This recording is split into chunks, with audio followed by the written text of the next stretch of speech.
Jadi, menyebut MBG sebagai koplaknomik atau proyek bancakan adalah cara mengecilkan niatan memperbaiki masa depan generasi Indonesia. Kritik boleh, tapi jangan tabrak akal sehat dengan sejarah pembangunan negara lain.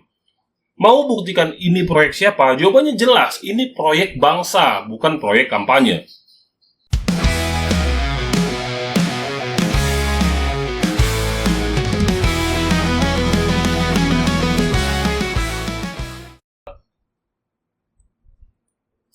Halo teman-teman Saham Otodidak, berjumpa lagi dengan kita di channel Saham Otodidak tentunya. Ada yang beranggapan bahwa Danantara nggak akan berdampak dalam waktu dekat. Bahkan 2025 pun mereka nggak yakin. Dan bagi saya, justru di tahun 2025 ini adalah tahun krusial untuk pembuktian awal bagi Danantara, bukan penyelesaian akhir. Danantara itu bukan proyek jangka pendek, tetapi strategi sovereign wealth hybrid ini semacam statecraft via kapital ya. Banyak negara butuh 3-5 tahun untuk sovereign fund-nya itu gain traction. Coba kita lihat Temasek-nya Singapura atau Kasanah-nya Malaysia. Efek awalnya pun itu nggak instan, tapi begitu jalan, snowball-nya kan gila banget ya. Justru, dengan super holding seperti Danantara, ini memungkinkan leverage aset yang ideal. SPV memang cocok untuk 1-2 proyek yang spesifik. Tapi, Danantara didesain untuk punya flexibility dan bisa bikin SPV kapanpun, tergantung dari kebutuhan proyeknya. Jadi, bukan soal pilih SPV atau super holding. Danantara bahkan bisa menjadi payung dari banyak SPV. Bahkan, dalam rancangan global SWF atau Sovereign Wealth Fund, banyak yang pakai struktur hybrid holding SPV. Dan ini bukan kekeliruan, tapi justru kekuatan struktur. Ada juga yang mengatakan bahwa dividen BUMN yang dikelola itu sangat kecil. Terus buat apa kapal besar? Ya, itu asumsi yang menurut saya terlalu sempit. Danantara bukan hanya untuk mengelola dividen. Fokus utamanya adalah recycle aset negara, mulai dari lahan tidur, proyek mangkrak, hingga equity stake di BUMN yang underperform. Dividen itu cuma salah satu sumber lah.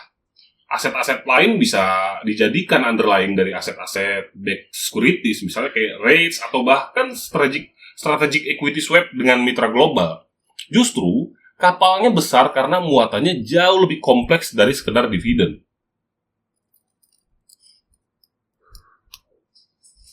Kalau ada yang beranggapan, ini proyek seksi harusnya udah bisa roadshow ke London atau New York itu ya, kata Pak Ferry.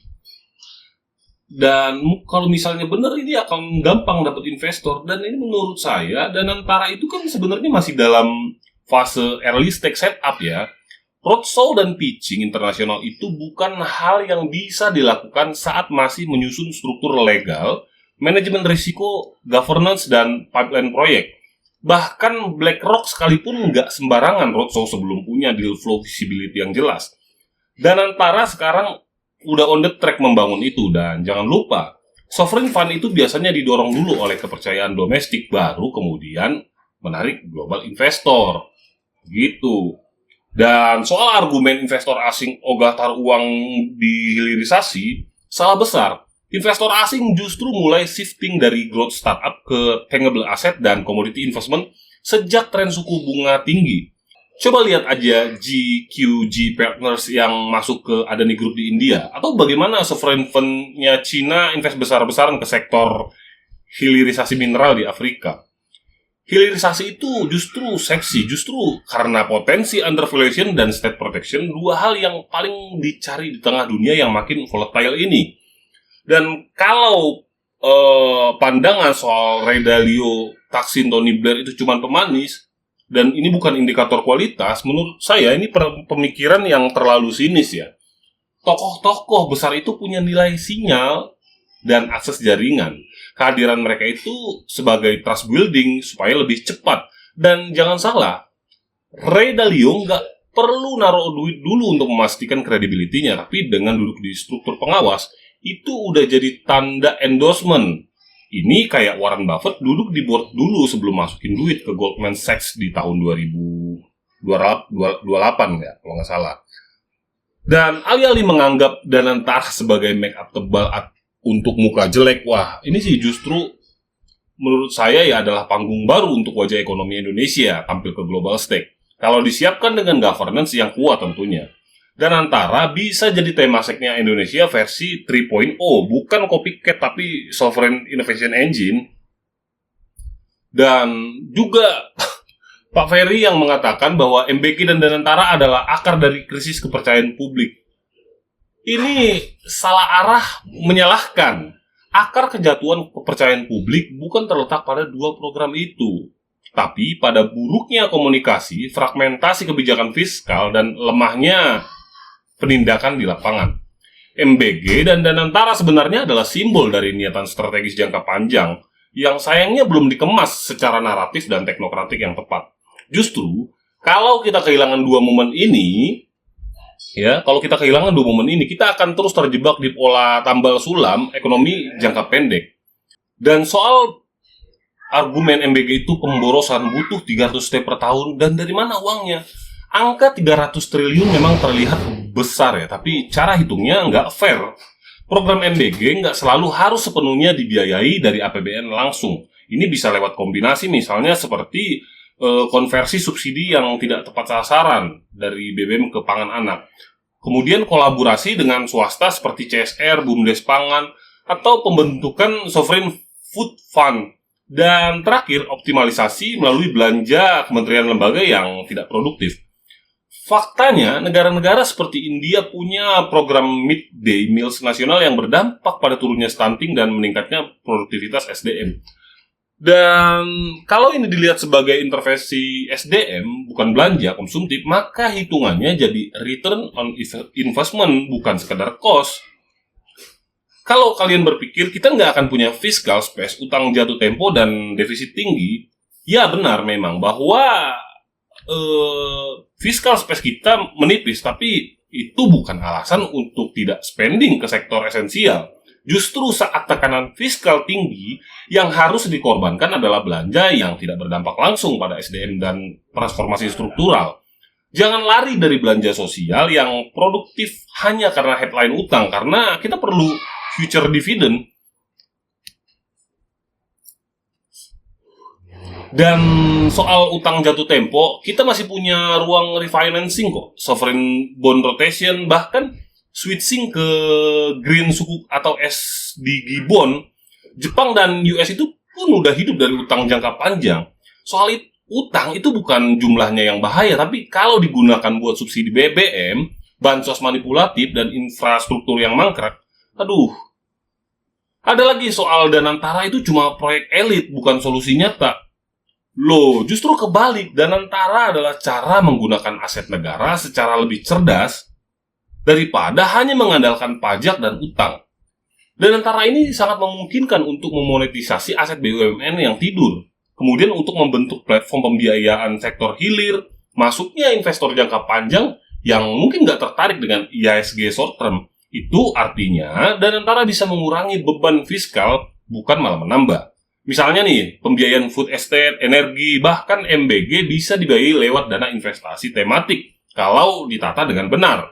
Menyalahkan MBG dan Danantara sebagai kambing hitam adalah retorika yang populis atau oversimplifikasi masalah. Yang kita butuhkan adalah reformasi struktural belanja negara, manajemen utang yang lebih kreatif, narasi publik yang kuat agar rakyat paham kenapa kita investasi pada gizi dan aset negara. Karena apa gunanya surplus fiskal kalau SDM kita stunting dan aset negara kita terbengkalai. Dan soal MBG itu proyek pelarian dari ketidakmampuan menciptakan lapangan kerja, alias ada yang bilang ini namanya koplaknomik. Nope, brother. Ini adalah false dikotomi. Peningkatan kualitas gizi bukan berarti penciptaan lapangan kerja, tapi justru prasyaratnya. Negara manapun yang ingin membangun ekonomi produktif berbasis manusia akan memulai dari gizi. Coba kita lihat sejarah Jepang pasca Perang Dunia Kedua. Program makan gratis anak sekolah jadi kunci pemulihan human capital. Lagian lapangan kerja kan bukan hanya soal industrialisasi ya, tapi juga karena ekosistem pendidikan, kesehatan, dan daya kerja. MBG itu bukan pelarian, tapi landasan fondasi SDM untuk tenaga kerja di Indonesia masa depan. Kalau kalian bilang statistik gizi buruk cuma 7,1% populasi, kenapa harus kasih makan 82 juta anak? Ini salah memahami konsep gizi dan intervensi populasi menurut saya. Stunting dan gizi buruk itu akibat akhir dari banyak faktor, termasuk anak-anak yang kelihatannya sehat tapi undernourished. Maka pendekatannya bukan kuratif tapi preventif. WHO, UNICEF, bahkan Bank Dunia sepakat bahwa intervensi gizi paling efektif dan efisien adalah Universal School Meal Program. Kenapa? Karena efek domino ke kesehatan, kehadiran sekolah dan kognitif, belum lagi soal eliminasi stigma yang dikasih makan anak miskin doang. Biaya distribusi turun karena efisiensi logistik massal. Nah, kan? Dan pertanyaan kenapa nggak pakai voucher aja, lebih tepat sasaran dan lebih murah? Voucher iya, kelihatannya memang keren, tapi di lapangan itu paling rawan disalahgunakan dan bocor. Program seperti ini udah gagal di banyak negara berkembang. Karena data targeting tidak presisi, terutama di daerah yang sistem administrasinya lemah. Potensi jual beli voucher, manipulasi, dan calo yang tinggi. Administrasi birokrasinya juga mahal. Sementara, universal feeding di sekolah jauh lebih transparan. Kelihatan makanannya, kelihatan siapa yang makan. Dan tentunya gampang dikontrol. Justru, menurut saya, lebih zero tolerance terhadap kebocoran ketimbang sistem voucher ya. Dan kalau kalian bilang ini proyek bancakan, potensi korupsi gede, semua proyek besar punya resiko penyimpangan. Tapi solusinya bukan batalkan programnya, melainkan kuatkan governance-nya. Justru proyek seperti MBG ini bisa jadi panggung uji transparansi nasional. Misalnya dengan platform logistik pangan sekolah berbasis blockchain, audit publik terbuka, juga kolaborasi dengan BPK, BPKP, dan masyarakat sipil tentunya.